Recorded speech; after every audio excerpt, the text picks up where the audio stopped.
वासियों को महेंद्रगढ़ उत्सव सम्मेलन में पहुंचने पर हार्दिक स्वागत अभिनंदन करता हूं।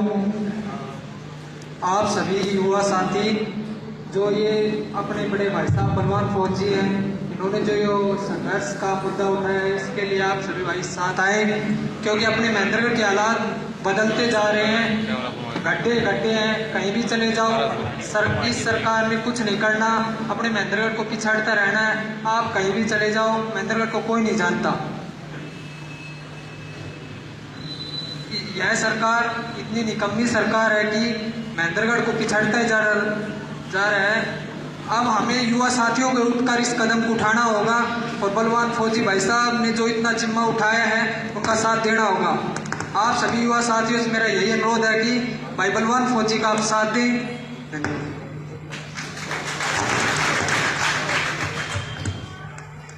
जब भी कोई इस बार आपसे वोट मांगने आए तो वो व्यक्तिगत रिक्वायरमेंट ना रख के उससे ये पूछे कि जी आप महेंद्रगढ़ के ये हालात किसने पैदा किए हैं, क्योंकि हम जिसको भी आते हैं वो व्यक्तिगत रिक्वायरमेंट पूरी करने के लिए उसको बस दे देते हैं, फिर वो 5 साल दिखाई नहीं देता।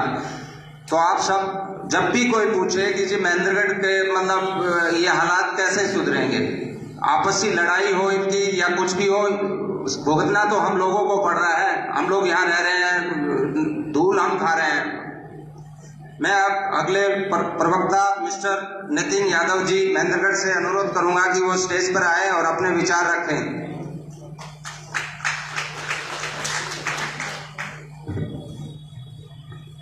सबसे पहले आप सभी जो यहाँ पे इस प्रांगण में मौजूद हैं उन सभी का बहुत बहुत धन्यवाद। आज आप लोग यहाँ आए, आप लोगों ने समय निकाला।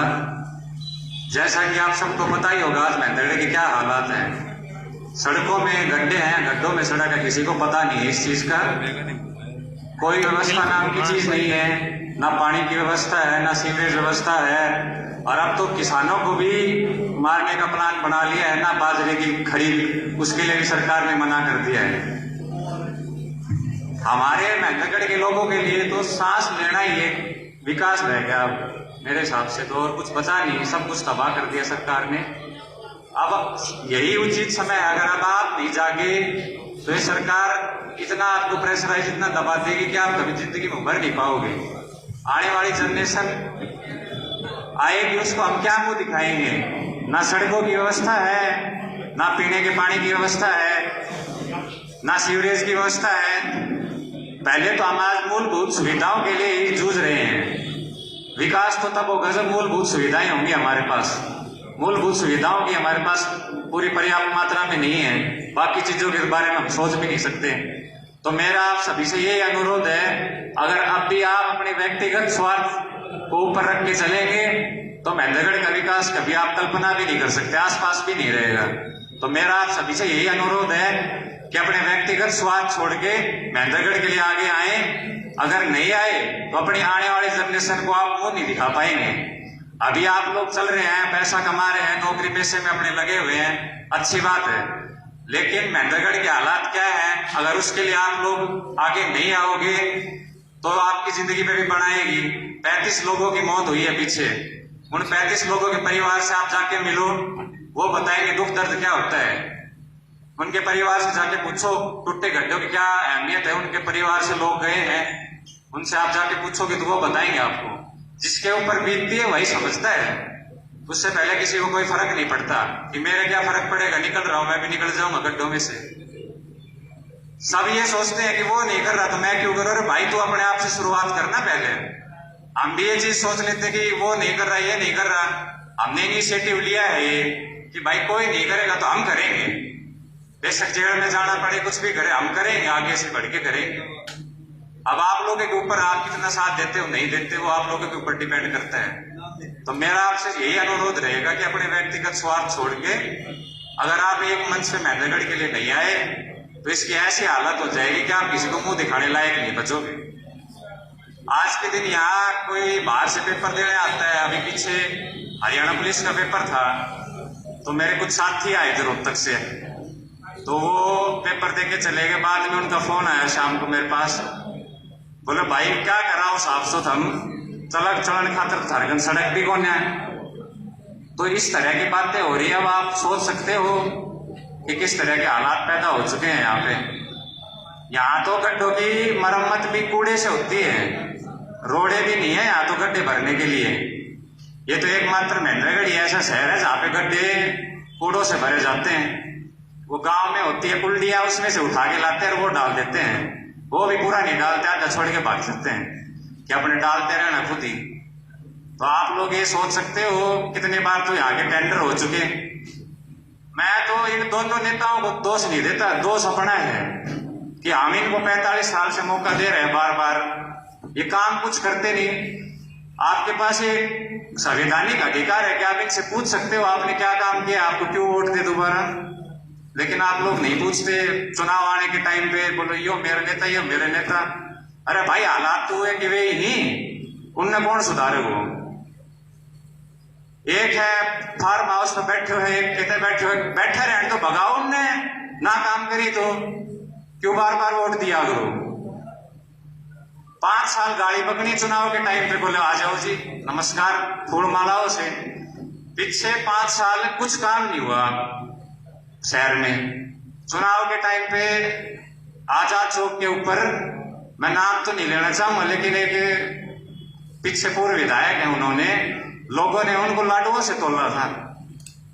5 साल कुछ काम नहीं करा, उसका इनाम दिया जी लाडुओं से तोल लेंगे आपको। बताओ यहाँ ये जनता है यहाँ की। तो मैं तो आपसे यही बात कहूंगा कि आप भी नहीं जागे ना तो फिर कभी नहीं जाग सकते आप लोग। यही उचित समय है, उठो, जितना आपसे बढ़ पाए उतना करो।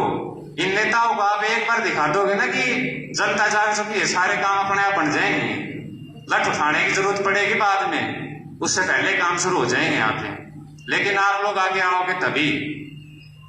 और मैं तो यहाँ के अधिकारियों को भी एक बात कहूंगा, पीछे एसडीएम साहब के पास चार्ज है नगर पालिका का।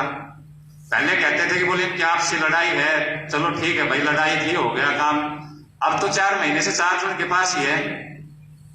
एक भी ईद कहीं दिख रही है लगती शहर में, आते हैं मीडिया में बयान देने, अगले 1 हफ्ते में काम शुरू, 2 दिन में काम शुरू, टेंडर।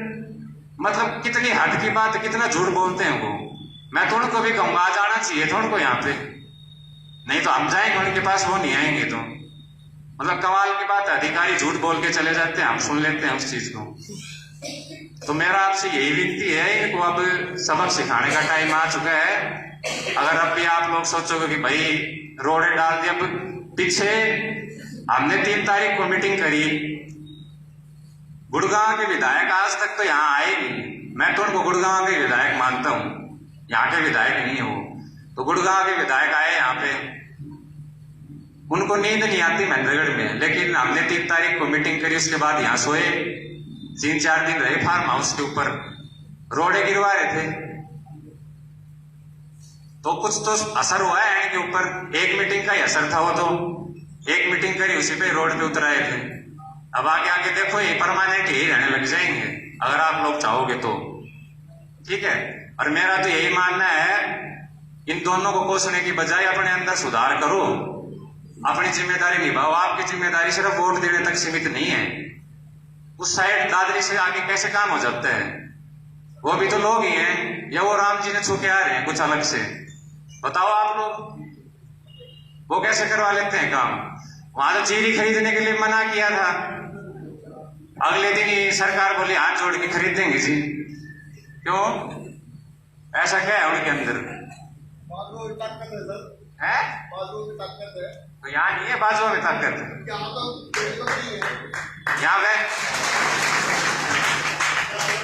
यहाँ व्यक्तिगत स्वार्थ है। वही तो सुधारने हैं, अब लोगों को ही तो जागरूक करना है। वो बुद्धिल है, वो तो रहेंगे अपने घर बैठे रहेंगे, उनको कोई काम नहीं, अपनी नौकरी लेनी है उनको।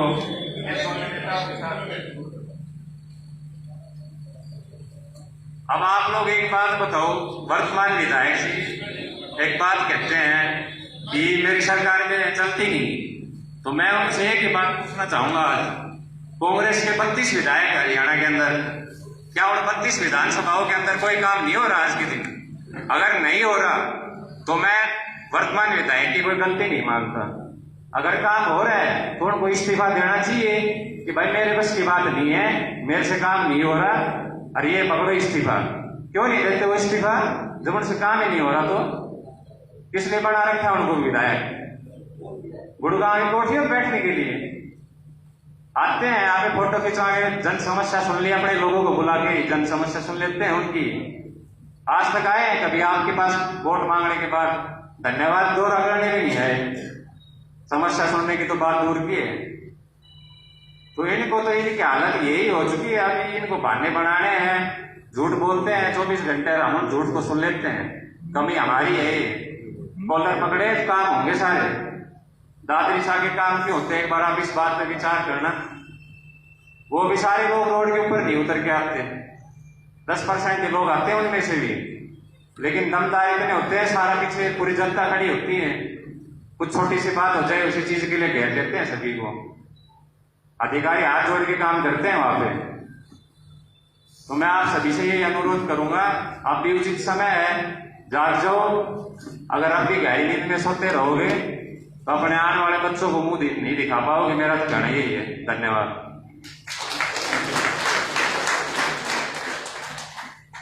निधि यादव ने बहुत ही सही कहा। ये जो आपसी कोई लड़ाई नहीं होती है, इनका आपस में जो है भ्रष्टाचार का लड़ाई है कि मुझे ये चाहिए, मुझे ये चाहिए, और सरकारी काम को कराने में आपसी क्या लड़ाई है? भाई मुझे मेरा शेयर चाहिए, मुझे मेरा शेयर चाहिए, उसकी वजह से काम नहीं हो रहा है। पिछले 5 साल से यही तमाशा इनका चल रहा है। मैं अगले प्रवक्ता मिस्टर हरि किशन यादव बवानिया से रिक्वेस्ट करूंगा कि वो आए स्टेज पे और अपना विचार व्यक्त करें।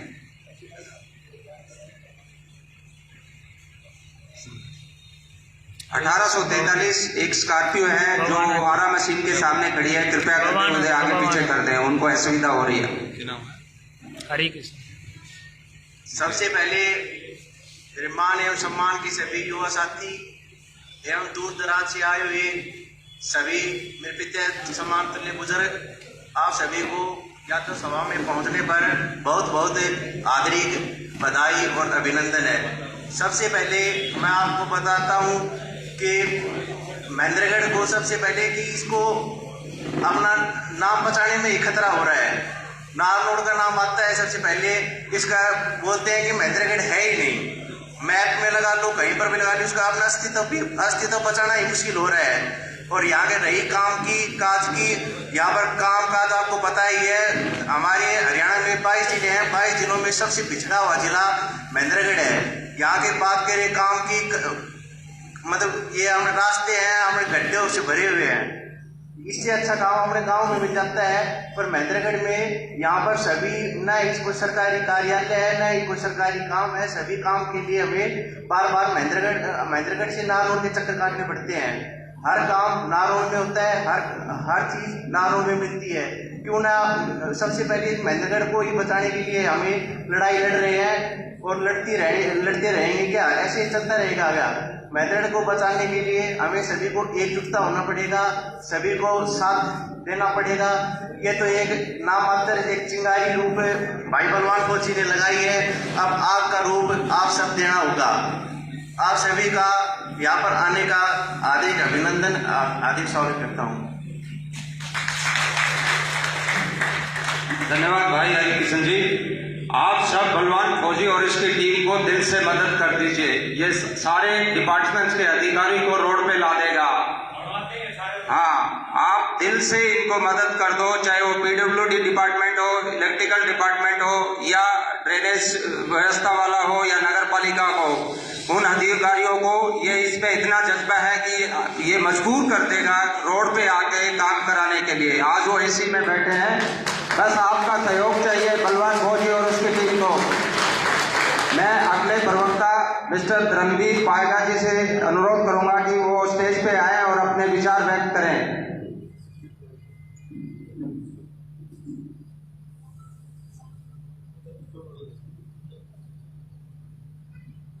मान व सम्मान के योग्य मेरे बुजुर्गों, मेरे नौजवान साथियों,